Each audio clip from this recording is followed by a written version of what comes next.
నమస్తే, నేను మీ Gopi. Welcome back to our channel. ఈరోజు మనతో వచ్చేసరికి సీనియర్ జర్నలిస్ట్ జగదేవ్ గారు ఉన్నారు. సార్ నమస్తే సార్. నమస్తే సార్, నిన్న లావణ్య అనే ఒక యువతి హీరో రాజస్థాన్పై కేసు పెట్టడం జరిగింది. అంటే ఆయన నాతో 10 సంవత్సరాలు సహజీవనం కలిసి ఉన్నాము, నన్ను మోసం చేసి ఇప్పుడు ప్రస్తుతం ఎవరైతే ఆయనతో నటిస్తున్న ఒక హీరోయిన్ మల్హోత్రా, ఆమెతో సహజీవనం చేస్తున్నాడు, కలిసి ఉంటున్నాడు, వాళ్ళిద్దరు కలిసి నన్ను దూరం పెడుతున్నారని నిన్న లావణ్య గారు కేసు పెట్టారు. ఈరోజు మల్హోత్రా గారు ఏమంటున్నారంటే, ఇట్లా మా ఫ్యామిలీ నుంచి ఎటువంటి బెదిరింపు కాల్స్ మీకు రాలేదు, అయినా సరే స్టేషన్కి వెళ్ళి బెదిరింపు కాల్స్ ఇట్లా వచ్చినాయి అని, థ్రెడ్ అటాక్ ఉందని, ఇట్లా మా మీద బ్యాడ్ కంప్లైంట్ ఎందుకు ఇచ్చామని మల్హోత్రా గారు మండిపడుతున్నారు. ఆమె కూడా ఈరోజు కేసు పెడతారంట. అసలు ఏం జరిగింది వాళ్ళ మధ్యలో? ఆవిడ 10 ఏళ్ళుగా రాజ్ తరుణ్తో కలిసి ఉన్నారనేదే నాకు ఆశ్చర్యంగా అనిపిస్తుంది. ఎందుకంటే రాజ్ తరుణ్ ఇండస్ట్రీకి వచ్చి 10 ఏళ్ళు అయిందో లేదో నాకు తెలియదు. ఎందుకంటే ఉయ్యాల జంపాల మూవీతో అరంగేట్రం చేసినట్టున్నారు కదా, మోహన్ కృష్ణ ఎందరికంటే ఆయనది. సో పోనీ అంతకుముందు పరిచయం ఉన్నా కూడా హార్డ్లీ 7-8 ఏళ్ళు ఉంటుంది. జనరల్గా ఇండస్ట్రీ అన్నాక ఫ్రెండ్లీగా మూవ్ అవ్వడము, కలిసి లేదా లివింగ్ టుగెదర్ రిలేషన్షిప్లో ఉండడం, ఇవన్నీ సర్వసాధారణం.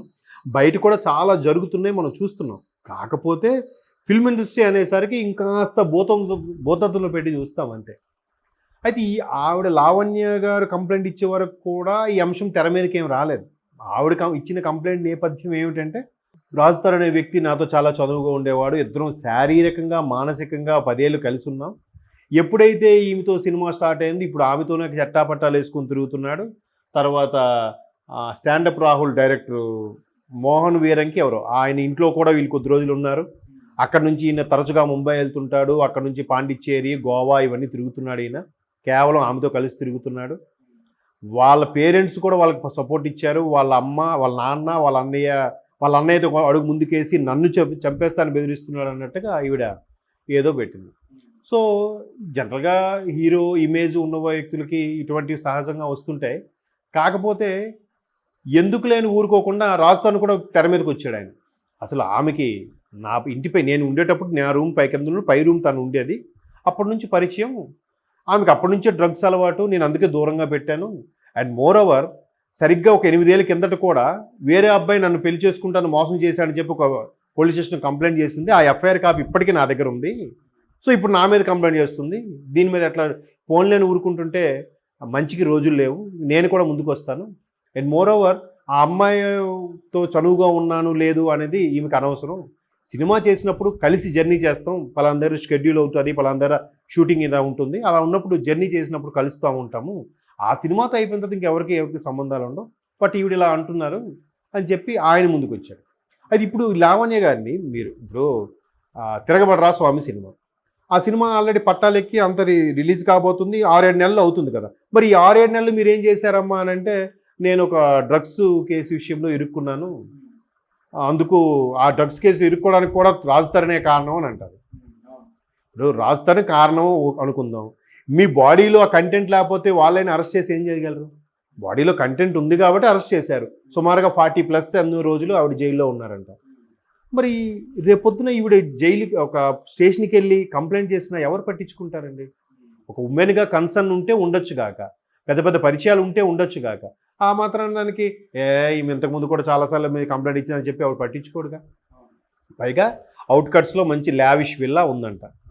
ఇప్పుడు డౌట్ ఏంటంటే, జనరల్గా ఎవరైనా సమస్యలు ఇరుక్కున్నప్పుడు, ప్రధానంగా ఆర్థిక సమస్యలు ఇరుక్కున్నప్పుడు మన కాల్ లిస్టులో ఎవడు బాగున్నాడు, ఎవడు బెటర్గా ఉన్నాడు చూసుకుంటారు. వాళ్ళని అప్పు అడగడమో చేయడమో చేస్తారు. లేదనుకో ఇట్లా వాడికి అడుగుతారు, ఇవ్వలేదంటే రివర్స్ గేర్ వేస్తారు. మేబీ అలా రివర్స్ గేర్ వేసారేమో అని కొంతమంది అభిప్రాయం. లేదు ఈ వెనకుంది ఎవరో రాజ్ తరుణ్ మీద ఉసుగొలుపుతున్నారనేది కూడా కొన్ని వార్తలు ఉన్నాయి. అయినా అయిండొచ్చు. ఇవాళ రేపు బ్రోకర్స్ ఎక్కువైపోయారుగా. ఏం కాదు, నువ్వు వెయ్యి కేసే చూసుకుందాం, ఎంతో అంత కాలు బేరానికి వస్తాయి కదా, నీకు వచ్చిన నెలకు 10-20% నాకు ఇవ్వు అంటే అయిపోయిందిగా, లైఫ్ సెటిల్ కదా. సో అట్లా కూడా జరిగి ఉండొచ్చు. కాకపోతే లావణ్య అనే అమ్మాయి డ్రగ్స్ కేసులు ఇరుక్కుపోయి అరెస్ట్ అయ్యి వచ్చి, నాకు ఆ అమ్మాయితో చనువుగా ఉంటున్నాడు, నన్ను దూరంగా పెట్టాడు అంటే, మరి ఇన్ని రోజులు ఏం చేసినట్టు? ఈమె దగ్గర ఆన్సర్ లేదు. ఇవాళ ఆ అమ్మాయి మాల్వి మల్హోత్రా కూడా ఓపెన్ అయింది, నాకు అసలు ఒక సినిమా హీరోగా చేశాను కాబట్టి ఈ సినిమాతో ఆయనతో నాకేం సంబంధం లేదు, లివింగ్ టు రిలేషన్స్ అవి ఉండవు. అండ్ మోర్ ఓవర్ మా ఫ్యామిలీ వాళ్ళు ఆమెకు ఫోన్ చేయడం అనేది కరెక్ట్ కాదు, నేనే రివర్స్ కేసులో పరువు నష్టం దావా వేస్తానన్న స్థాయిలో మాట్లాడుతుంది ఆమె.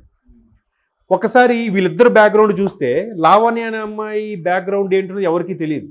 ఆమె పుట్టు పూర్వోత్తరాలు ఏం తెలియదు. బట్ ఒక మిడిల్ క్లాస్ ఫ్యామిలీ నుంచి వచ్చిందన్న విషయం మాత్రమే ఎక్కడో చూచాయిగా తెలుసు తప్ప ఏమీ తెలియదు. బట్ మాల్వి మల్హోత్రా అలా కాదు.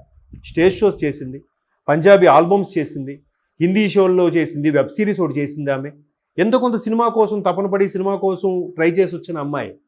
అంతేగాని ఒకసారిగా ఒక మిడిల్ క్లాస్ ఫ్యామిలీ వచ్చేసరి కాదు. సినిమా నేపథ్యం ఉన్న అమ్మాయి.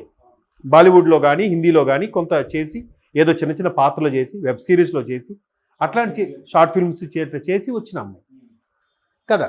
సో ఆ అమ్మాయి వాళ్ళకి ఏం తెలుస్తుంది, ఇవి చేసే ఆరోపణలు కానీ వీళ్ళు మాట్లాడే భాష పూర్తిగా వాళ్ళకి అర్థం కాదు. సో అక్కడ ఇక్కడ చూసి అసిస్టెంట్ల ద్వారా లేకపోతే బ్యాకప్ మ్యాన్ల ద్వారా తెలుసుకొని ఓహో ఇట్లా ఈ అమ్మాయి రివర్స్లో మన మీద ఎలిగేషన్ చేస్తుంది, సో మనం ఊరుకుంటే మళ్ళీ మనల్ని తొక్కేస్తారు అని చెప్పి ఈమె ఇప్పుడు బయటకు వచ్చే అవకాశాలు కనిపిస్తున్నాయంట.